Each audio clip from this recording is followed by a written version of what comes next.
for me, it was started by a club called Senshinkai. They were Kibe, their nieces that were sent back to Japan to study, and then they came back. So they did it for a few years, and then Abba, they call Abba to help on Sunday. So then we started helping on Sunday.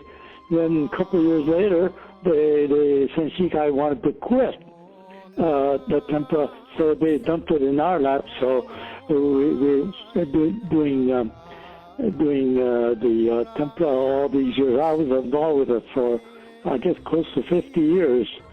Let's see. Ken Hashiguchi.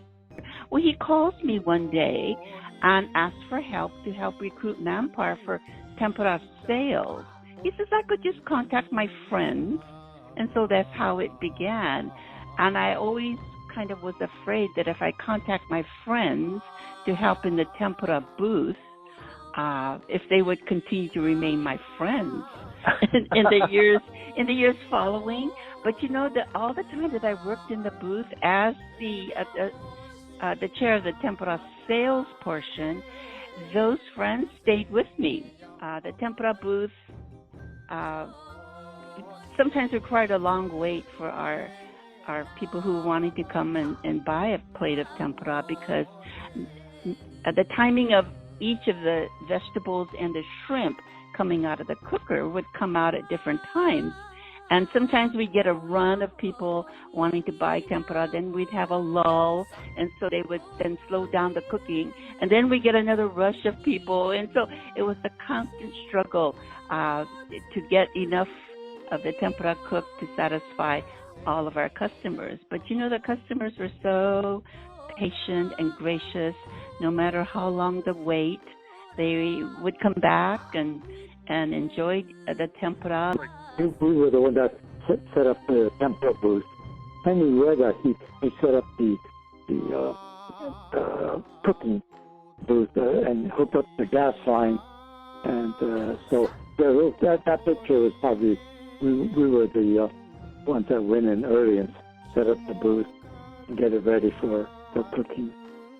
But originally, when Abba took over, we did the whole thing. The cleaning of the shrimps and the cleaning of the vegetables and setting up the tempura line and cooking and selling. That was done all by the Abba members. But then later on, we asked other people or other organizations to help us because we were kind of getting old.